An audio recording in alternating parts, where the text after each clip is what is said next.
Welcome, marketing chefs. I've got something truly special cooking in the Omni-Channel oven today. This is where I will be taking your Q&A questions about all things related to the ABCDM hits.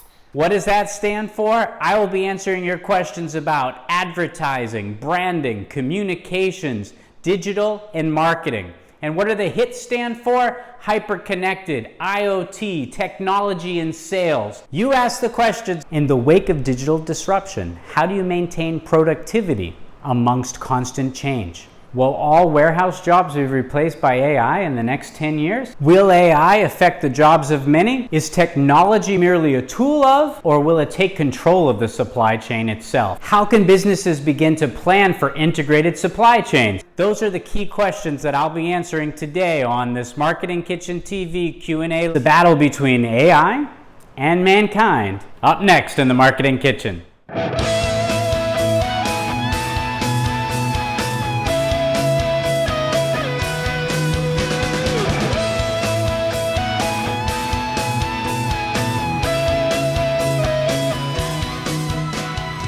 Welcome to the kitchen, the Marketing Kitchen. Hi, I'm Ron Vining, your host of Marketing Kitchen TV.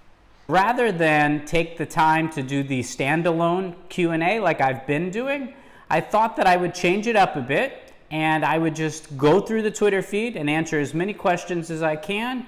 And if the video gets too long, I'll cut it up into 2 or 3 different videos. As a reminder, please make sure to ask your questions at the @MarketingKitchenTV Twitter feed with the hashtag Q&A, and I'll answer your questions here. All right, let's take a look at the first question we have. As technology has evolved so much, AI is helping supply chain management more than ever before. Will AI in the job environment affect the jobs of many? Well, that is a very interesting question, one that will differ. The response will differ based on who's answering it. It depends on what sector you're in as well, too. When we're talking about will AI affect the jobs of many, let's first talk about automation. Automation has already affected the jobs of many, especially in manufacturing. The setup to your question about supply chain. Well, certainly software algorithms, you paired with robotics and automation, bots, different, you name the technology that's in this particular space, it certainly has the ability to disrupt. It has already, and it has the ability to further disrupt jobs. Let's maybe step back a bit and talk about how algorithms play into this. And we'll talk about 4 disruptive companies. One would be Airbnb, another would be Amazon, Uber, and then let's also talk about Netflix. Utilizing an algorithm and utilizing automation, and of course utilizing mobile and or streaming technology and even drones, these 4 companies have disrupted a number of different industries. Been to Blockbuster lately?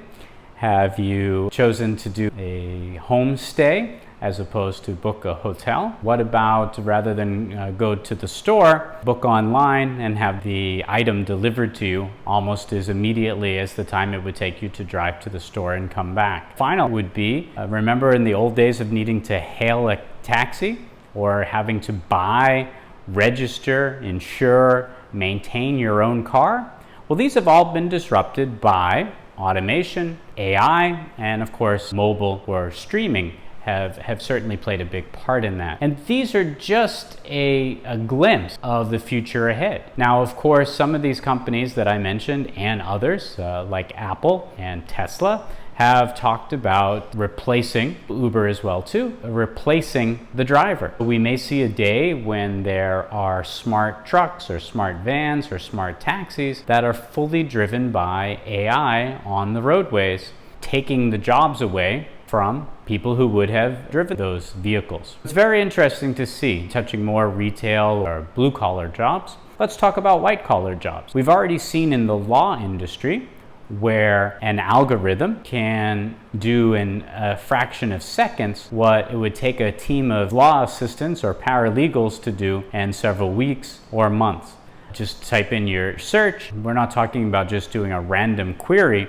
We're talking about applying a statute or looking for some very specific niche aspect of the law, and the algorithm picks it up just like that. There's an example of AI disrupting the legal industry.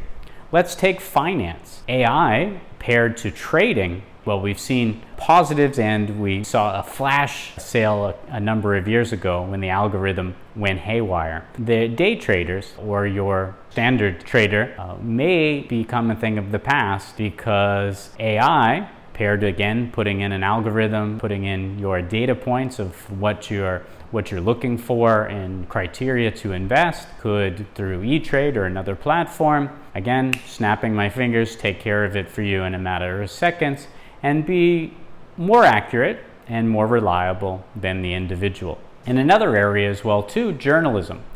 And you may say, oh no, he's going to talk about fake news. Well, actually, this has been one of the contributors of fake news when it comes to programmatic and when it comes to tailoring the headlines of news stories based upon one's viewing or media consumption habits. There has been progress in when it comes to content curation, to the point where an AI-based system can search the web for all topics related to and based upon date. So let's say that we do date criteria. You could put in date, and you could put in, maybe let's talk about a forest fire in a particular area. Well, the AI can scour the internet about all of the actual reporting that other papers have written, or it could take a look at all of the different types of news bureau data, eyewitness accounts, photographs that have been posted to the web, personal accounts, and the algorithm can sort through all of this it can find it and sort through all of it instantaneously, and then it has the ability, again, based upon machine learning, the ability to write an updated, all-encompassing news story that can then be published on a news outlet's website. That's either really cool or really scary, that a journalist could be replaced by AI. You asked the question, will a number of jobs be affected by AI in the future? And I think the answer is certainly, or most certainly, yes. Just to recap, I took you through automation, robotics, bots, a little bit about drones. Then, of course, we're seeing the aspect of where it will begin to affect white-collar jobs as well, because it already has been. One other area I forgot to mention was in military. We've seen application of automation in AI, and drones on the battlefield, robotic tanks, and of course even, I'll be back, thinking about the Terminator. We're not too far away from that as well. It would be a very interesting, brave new world that's out there. Fantastic question. Thanks a lot. Look forward to the next one. All right, this is a frequent question that I get about AI. Just because it's frequent doesn't mean it's not a good one. AI continues to grow each and every day, from its use in supply chain management, robotics, car navigation, etc. The limits of AI seem endless, and that's true. Do you think there are some things that AI simply cannot do as well as humans? All right, do I think that there are some things that AI cannot do as well as humans? And the answer is yes. We are quite unique. Whether you believe in a creator or not, humans, above all other creatures on the planet, have some really cool abilities. Remember, at the end of the day, no matter how smart AI may be now, or with machine learning may become, it was our brains that created it. There's some really amazing and endless things about mankind, humankind, womankind, all right, you name it. So what are the things that we can do that AI can't do? It's difficult to answer because it's subjective. But I'm not sure that a machine can ever feel. I'm not sure that a machine can ever love. I'm not sure that a machine can reason. But the reason I say that is because it's based upon an algorithm. And if you understand about how software or code is written, and if you ever diagrammed it before, no matter how good AI gets, I don't think that it's able to take that leap that we do, the human brain is able to do, because of the fact that we are bound by our past experience, we're bound by our emotions, we're bound by our dreams, our hopes, our aspirations, our fears, things that make us happy, things that make us scared, things that make us feel loved, things that make us angry. In order for a machine to be able to reason the way we do would mean that we would have to remove the core of its programming that makes AI work more efficiently than we do. Does that make any sense? What makes automation or makes AI so efficient is its ability to cut through all of those things that I just mentioned to get from point A to point B in a straight line. As humans, as logical as we might be, we're incapable of getting from A to B in that straight line. We take a different path to get there. And it's that path that changes the answer.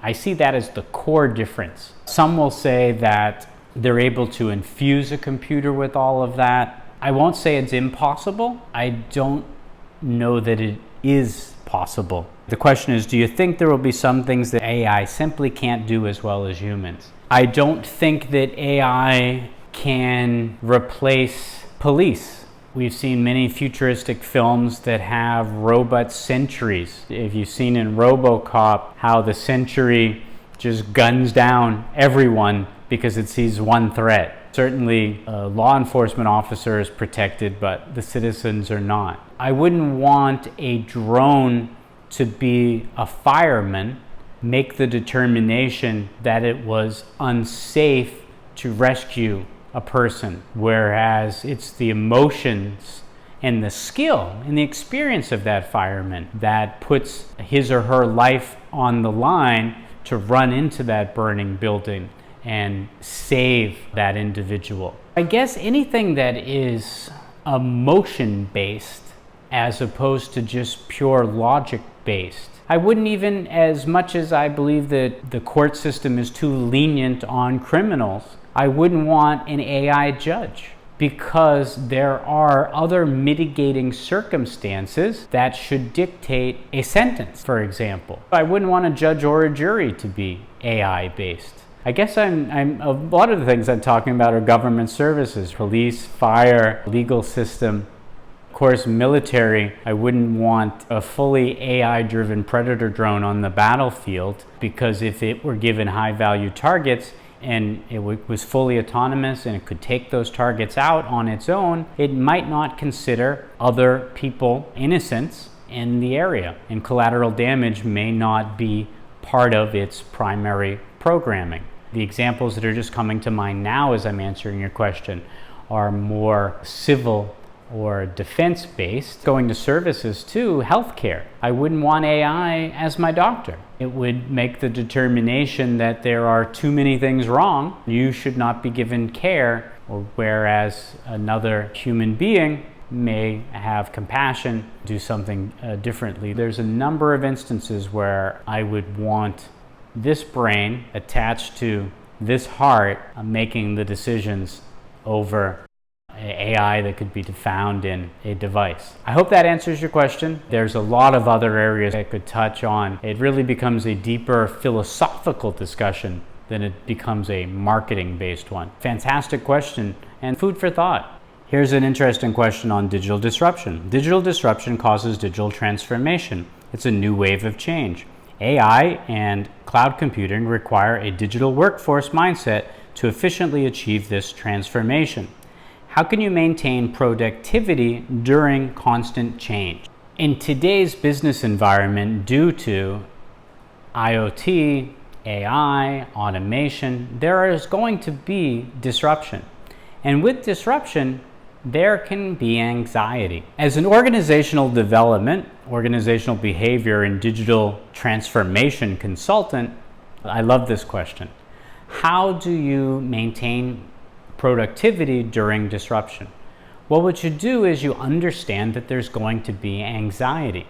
And so what you do is you need to prepare your organization. You need to prepare those that are at the heart of your organization, and that is your employees. How you approach change, how you approach disruption, how you approach transformation, how you make your business agile is by making your people understand the need for change, making them understand that disruption, while it may make some things uncomfortable, will make them better in the end. that the transformation is going to make their job and your organization better. That becoming agile starts by not just making the company and its infrastructure and its systems agile, but by making its people agile with training. So one of the things that I typically do is I'll go into an organization, I'll assess what they are trying to accomplish, I'll make recommendations for change, I look to minimize the disruption that'll happen during the transformation, that's going to make the company more agile. And by doing so, not only do I consult on what will change in the organization, but I'll also train those employees. I'll develop a program that will ease their fears, boost their skills, so that they become stakeholders in, so that they own, so that they buy in, so that they have the ability to help move the organization forward, as opposed to feeling like the organization's moved forward and they've stepped behind. You certainly don't want to do that. Just making sure I answer your specific question. How do you maintain productivity during constant change? You do that by reassurance, you do that by communication, and you do that by skills training. You ask those that will be disrupted to become part of the change. You ask them to give input so that they will buy in, and you give them the resources or the tools to excel amidst the change. I hope that answers your question. I think that's the best way to go about it. And every organization today is going to face disruption in some form or fashion, and they're going to need to look to the approach that I just outlined. Great question, thanks. Today I have a question that I know most of my audience isn't going to remember, but maybe. Johnny Carson, who was a late night talk show host, had the great Karnak. I need the Karnak to answer some of these questions because they're just too specific, or they're too large to be answered just by one person in under 5 minutes. This particular one I will take on. The question is, robotics and AI systems are continuing to advance, leading supply chains into the future. Will all human warehouse jobs be replaced by robots in the next 10 years? Since I'm not the great Karnak, I cannot really answer this particular question. I would certainly agree with you that robotics and automation systems paired to AI have certainly continued to change the entire supply chain. It's changed everything from brainstorming to understanding the consumer, understanding the market, understanding the region, understanding pricing, understanding manufacturing to the point of where you will get the resources, where's the best place for the raw materials, bidding on the pricing,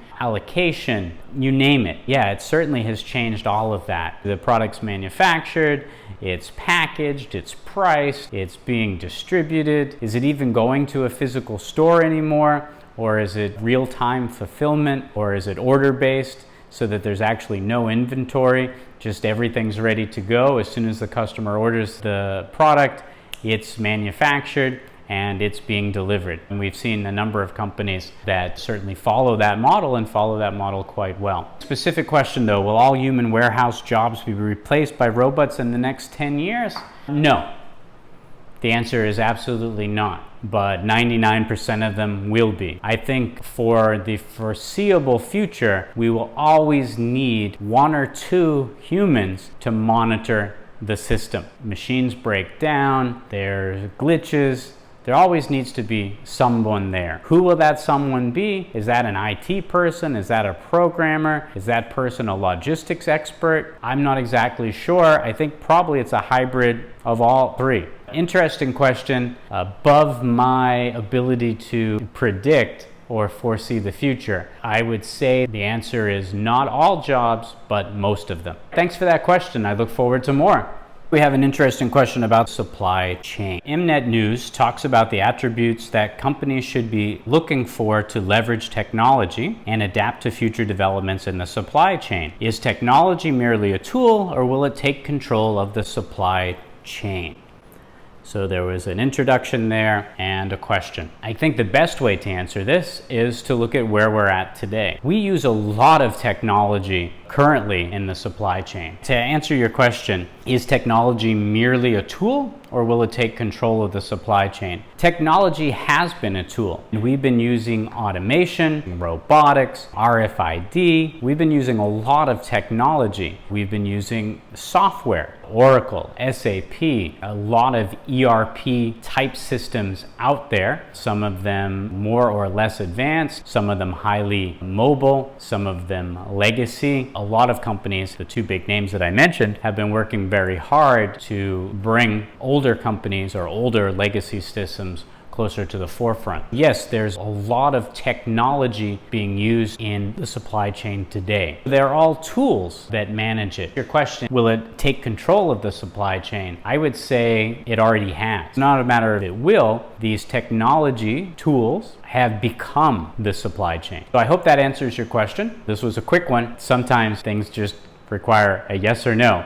And in this particular case, while they are tools, they have become the backbone or the backline of the supply chain itself, and it's not so much that they will take control of it, they already have. I hope that answers your question. Thanks. Here's a question about supply chain. Integrated supply chains can help firms be flexible with demand and increase profits. According to SC Brain, even the healthcare sector has reaped these benefits. And here's the question. How can businesses begin to plan for integrating their supply chain? It's an interesting question and is really company specific. It's difficult for me to hypothesize one company versus another because the company size, existing architecture, legacy hardware, software, amount of locations where things are manufactured, warehouse, what their supply chain looks like, what their team is like. There's so many different factors in that, so it's very difficult to give a holistic answer. The question is pretty much all-encompassing. Without having all of those details, it's hard to really answer it. Trying to answer your question, I will certainly do so, understanding the caveat that I just mentioned. How can businesses begin to plan for integrating their supply chain? What I would first do is I wouldn't go it alone. I would bring in an outside consultant who specializes in supply chain management. I would talk with my vendor. So perhaps you already have an SC vendor that you've been working with. They can advise you on the latest and greatest technology. I would encourage, if you're looking to fully integrate and do something big and new, to bring in other vendors to ask for quotations. When they're quoting, have them consult you a bit. They should know their products. They should, that's the caveat. But any good salesperson in that particular space, somebody from SAP, somebody from Oracle, they should know the ins and outs to be able to guide you, to consult you, at least to give you some clear information. And I would outsource, I'd bring somebody in who specializes in that. That would be a way to begin that particular process. These systems are expensive, certainly going to be a procurement process, probably going to be a buying center, again, depending upon the size of your organization that's going to meet to discuss and review all of this, because that's a big decision to make. The best way to get started, the first thing I would do, I would turn to the internet. I'd do some research. I would then find some things to read about it. I may bring in an outside consultant, only after first talking to all the big players, having their salespeople, hopefully not just their pitches, giving you information to help guide you in the way. And another thing that you could do is, I don't think a competitor would be interested in helping you. You could find someone that has a life-size business who is in a similar market situation, particular region. They're global as well, or they're local, or they're a regional player. And you could ask them who they use for advice to understand what might work for you, being a similar sized organization, but yet understanding you're in a different industry. One of the things that Steve Jobs said, that you should always look to the best people in other sectors and see what you can adapt or adopt to your particular business. Just a tip that I would leave with you. Fascinating question. Thank you. That'll do it for this episode of Marketing Kitchen TV Q&A. In the next episode, we'll pick up where we left off. I hope you found my answers useful. I hope that we can have some engagement on this channel by you offering some comments in the section below. please make sure you subscribe to the channel. Please like it and please share with your friends. It will really help the channel to grow, which in turn will help me and make this a better resource for us all. Thank you for your question. If you'd like me to answer a question here on Marketing Kitchen TV, all you need to do is go to the @MarketingKitchenTV on Twitter, use the hashtag Q&A, and I will answer your questions here. I hope you enjoyed this episode. Remember, there's always fresh content simmering on our storytelling stovetop. So whatever happens in this kitchen shouldn't stay in this marketing kitchen. I'm Ron Vining, your host, reminding you to invite your family and friends to the next episode of Marketing Kitchen TV.